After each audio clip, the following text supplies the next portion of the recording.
পরিচিত মিল্টন সমাদ্দার সামাজিক মাধ্যমেও বেশ পরিচিত, যেখানে দেখা যায় অসহায় দুস্থ মানুষদের সেবায় তিনি গড়ে তুলেছেন child and old age care নামের একটি বৃদ্ধাশ্রম। রাস্তা থেকে অসুস্থ ও ভবঘুরীদের নিয়ে ওই বৃদ্ধাশ্রমে আশ্রয় দিয়েছেন। তবে তিনি যতটুকু করেন প্রচার করেছেন তার চেয়ে কয়েক গুণ। মানবতার আড়ালে প্রকৃতপক্ষে মিল্টন সমাদ্দার একজন ভয়ঙ্কর প্রতারক। সম্প্রতি এমন সংবাদ জাতীয় দৈনিক কালবেলায় প্রচার হওয়ার পর সামাজিক যোগাযোগ মাধ্যমে তা ভাইরাল হয়।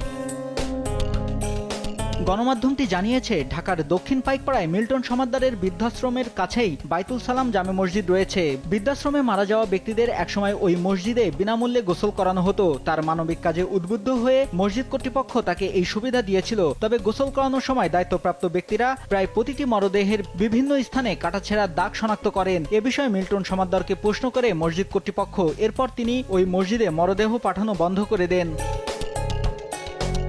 মিল্টন সমাদ্দারকে দীর্ঘদিন ধরে চেনেন স্থানীয় একটি মাদ্রাসার পরিচালক জানান, রাস্তা থেকে মানুষ তুলে আনার পর স্বাস্থ্য পরীক্ষা করা হয়। যাদের কিডনি সহ গুরুত্বপূর্ণ অঙ্গ ভালো থাকে তাদের যথাযথ চিকিৎসা করানো হয়। তাদের জন্য ভালো খাওয়া দাওয়ার ব্যবস্থা করেন। এরপর সুস্থ হলে তাদের অঙ্গ প্রত্যঙ্গ নেওয়া হয়। সুস্থ মানুষ, কিন্তু কিছুদিন পরে দেখি তারা মারা যান।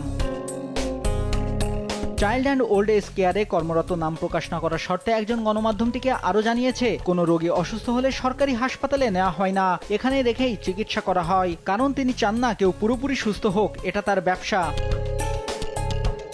মিল্টন সমাদ্দারের বিরুদ্ধে বিভিন্ন সময়ে নিজস্ব লাঠিয়াল বাহিনী দিয়ে একাধিক ব্যক্তিকে মারধরেরও অভিযোগ রয়েছে। তার আশ্রমের ভেতরে রয়েছে নিজস্ব বন্দিশালা। সেখানে আছে লাঠিসোঁটা, পাইপ সহ মারধরের নানা উপকরণ। চুন থেকে পান খসলেই তার লাঠিয়াল বাহিনী হামলে পড়ে। সবশেষ ঈদ উল ফিতরের আগের দিন 10 এপ্রিল সাভারের কমলাপুর এলাকার বাহের টেকে নিজের কেনা জমি দেখতে গিয়ে বেধড়ক মারধরের শিকার হন মোহাম্মদ শামসুদ্দিন চৌধুরী নামে 65 বছর বয়সী এক ব্যক্তি। এ সময় তার সঙ্গে ছিলেন মেয়ে ও মেয়ের জামাই। এ ঘটনায় মিল্টন সমাদ্দারকে প্রধান আসামি করে সাভার মডেল থানায় একটি মামলা দায়ের করেছে ভুক্তভোগী পরিবার।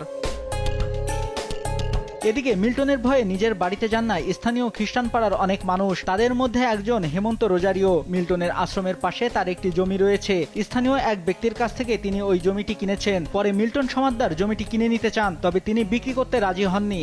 এক পর্যায়ে জমিটি জোর করে দখলে নিয়ে স্থাপনা তৈরি করেন মিল্টন। বাধা দিতে গিয়ে হেমন্ত রোজারিও মারধরের শিকার হন। মিল্টন নিজে তাকে মারধর করেন। এরপর স্থানীয় লোকজনের বাধায় ওই স্থাপনা ভেঙে ফেলা হলেও এখনও ভয়ে আতঙ্কে নিজের জমিতে যেতে পারেন না। এর আগে কল্যাণপুরের কয়েকজন ছাত্রলীগ নেতাকেও মারধর করেছেন মিল্টন সমাদ্দার। এরপর উল্টো তাদের বিরুদ্ধেই চাঁদাবাজির মামলা করেন। নূর আলম মানিক নামে এক ব্যক্তি নিজের বোনকে আনতে গিয়ে মারধরের শিকার হন। নিরুপায় হয়ে তিনি জরুরি সেবা 999-এ ফোন করেন। পরে পুলিশ এসে তাকে আশ্রম থেকে উদ্ধার করে। সেই সময়ের একটি ভিডিও ফুটেজে দেখা যায় পুলিশের সামনেই মিল্টন সমাদ্দার ওই ব্যক্তিকে অশ্রাব্য ভাষায় গালাগাল করছেন।